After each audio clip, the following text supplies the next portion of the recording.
পেরেছেন? আরেকটা বিষয় আমার কথা বড় কষ্ট হচ্ছে, সেটা হলো আমাদের ভিতরে নাকি কেউ কেউ আছে কুফরি কালামে বিশ্বাস। আমি খুব কষ্ট পাই। তোমার মুর্শিদ কিবলাকে বাদ দিয়ে তুমি আরেকজন কাফেরের কাছে যাচ্ছ কুফরি কালাম করার জন্য। তুমি কেমন মুসলমান না কাফের? তোমার মুর্শিদ কিবলার একটা বোতলের ছিপি খোলা লাগে না, ফু দেয়, সারা দুনিয়ার মানুষের কাজ হয়, তোমার হয় না কেন? ব্যাটারি, তুমি কেমন মুমিন? তোমার বিশ্বাসের তো অভাব। তুমি আমার মুরিদ দাবি করবে আর কুফরি কালাম করার জন্য কাফেরদের পিছে ঘুরবা। আজকে যারা কবিরাজি করতেছে বেশিরভাগ কুফরি কালাম করে কাফের হয়েছে। নবীজির সহিহ মুসলিমের হাদিস, যে ব্যক্তি কোন গণক ঠাকুর বা কোন কুফরি কালামকারী, কোন কবিরাজ, কোন ফকিরের কাছে যায় এই নিয়তে যে সেই ব্যক্তি যে বুঝপর করবে, সেই ব্যক্তি যে আমল দিবে, সেই ব্যক্তিটা যে তাবিজতুম্বা দিবে, এটার দ্বারা আমি উপকার পাবো, এই নিয়তটা যদি কবুল হওয়ার নিয়ত অথবা এটাকে বিশ্বাস থাকে, সে কাফের হবে। হুজুরের কথা, তার ঈমান চলে যাবে। আর বিশ্বাস নেই, হতেও পারে নাও হতে পারে, এই নিয়তে গেল, তার 40 বছর ইবাদত নষ্ট হবে। তুমি আমার মুমিন, আমার একজন উন্নত মানের তোমরা মুরিদ দাবি করে যার মুখের ফু দিয়া হাজার হাজার বোতল খোলা লাগে না। দেশ বিদেশের মানুষ আমাদের বোতলের পানি, আমাদের তাবিজ, আমাদের তেল পানি, কালোজিরা পড়া, মধু পড়া, 20 বছর সন্তান হয়নি, 25 বছর সন্তান হয়নি, আমার মালিক দয়া করে সন্তান দিচ্ছে, আমার মালিক দয়া করে অসুস্থতাতে সুস্থ দিচ্ছে। আর তুমি কেমন মুরিদ রে? তুমি আমাকে বিশ্বাস না করে তুমি ওই নেংটি পড়া এই কাফেরের পিছে ঘোরো কুফরি কালাম করার জন্য। তোমাদের দেখে তাকালে আমার বড় লজ্জা হয়। এমন ধরনের মানুষ কি করে আমি নিয়ে ঘুরি? মুনাফিকি বাদ দাও। আমি অনুরোধ করবো, কুফরি কালামে বিশ্বাস করবে না, কুফরি কালামে বিশ্বাস করবে না। কুফরি কালাম করে যদি কারো কিছু করা যেত, বাংলার সমস্ত কাফেরের জাত, সমস্ত 72 কুফরি কালামের বান মারে আশরাফ সিদ্দিকী কলজা ফুটা করে দিত। বিশ্বাস করবে নম্বর মানুষেরা এই কুফরি কালাম করেছে, ওই আমাকে জাদু করেছে। তোমার কি বিশ্বাস? ডক্টর আশরাফ সিদ্দিকী প্রতিদিন, প্রতিনিয়ত, প্রতি নামাজে, প্রতি তাহাজ্জুদে, প্রতি ওয়াজে, প্রতি মাহফিলে, প্রতি জুমাতে বারবার তোমার বায়াতের ভিতরে এবং দোয়ার ভিতরে বলছে, জাদুটনাকারী পুরুষ মহিলা জাদুটনা থেকে, সমস্ত কাফের মুশরিক বেদিন বদ্দিনী কাছ থেকে আমাদেরকে হেফাজত করেন। এই দোয়া কি তোমার কপালে জোটে নাই?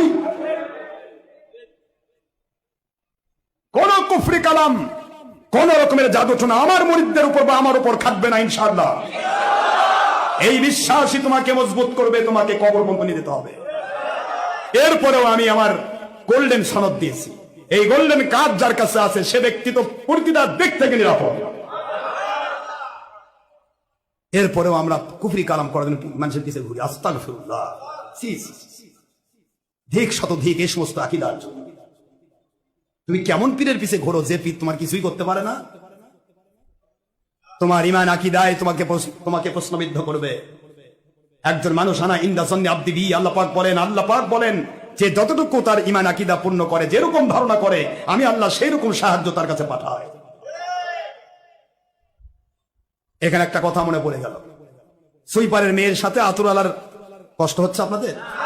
আতুর আলার ছেলের বিয়ে হলো, বাবা ল্যাট্রিন পরিষ্কার করে আর আতুর আলা আতুর বেচে। আতুর আলার ছেলের সাথে কার বিয়ে হয়েছে? কথা কয় নাকি? আতুর আলার কাছে যখন মেয়েটি চলে গেল, মেয়েটি প্রতি সপ্তাহে একবার করে বেহুশ হয়। আতুর আলা কয়, কি ব্যাপার, বেহুশ হয় কেন? বাপক খবর দেয়, বাপ এসে একটু পায়খানার নাকত পড়ে, সাথে সাথে হুঁশ ফিরে পায়। পরে খবর দেওয়া হলো, বাবা কি ব্যাপার, আপনার মেয়ে এরকম বেহুশ হয় কেন? কয়, বাবা ওই সারা জীবন পায়খানার গন্ধ খাই খাই অভ্যাস, ওই আতুরের গন্ধ সহ্য হচ্ছে না। আশা করি বুঝতে পেরেছে। अकलमंद और समझदार के लिए शरय काफी है, जगह जी लगाए के लिए दुनिया नहीं है, इबरात की जाहे तमाशा नहीं है, जो आएंगे गुफ्तान को न जाने पाक चबरदस्त मुर्दा चबरुखा। আপনাকে বুঝতে হবে আপনি কোথায় আছেন। আপনি এই দরবারে যাতায়াত করেও যদি আপনার কপাল না খোলে, তাহলে বোঝা যাচ্ছে কাফের মুশরিক দ্বারা আপনি প্রতারিত হয়েছেন, শয়তান দ্বারা প্রতারিত হয়েছেন। আপনার কপাল খোলার আর কেউ নাই। আতর আলার গন্ধ সহ্য হচ্ছে না, তাহলে বোঝাই যাচ্ছে এটা সুইপারের বাড়ি। এখন আপনার পায়খানার গন্ধ শুনগান লাগবে। আল্লাহর সন্তুষ্টি দিয়ে আমাদের জিন্দগি আপাত মস্তক জীবন চলার পথ পুরাটা এই যুগে হাজারো ছবি ভিডিও টিভির মধ্যে মানুষ বর্বরের মতো চলছে। সেই যুগে ছবি থেকে ভিডিও থেকে মুক্ত, কোন নারীর সাথে দেখা করা থেকে মুক্ত, জিন্দগিটা বানাইছে আল্লাহর জন্য। এই পীর সাহেবের সাথে থেকে তোমার কপাল না খুলে মনে হয়, মনে রেখে দিও তুমি শয়তান, শয়তানের কাছে গেলে তোমার জাহান্নামের পথ খুলবে।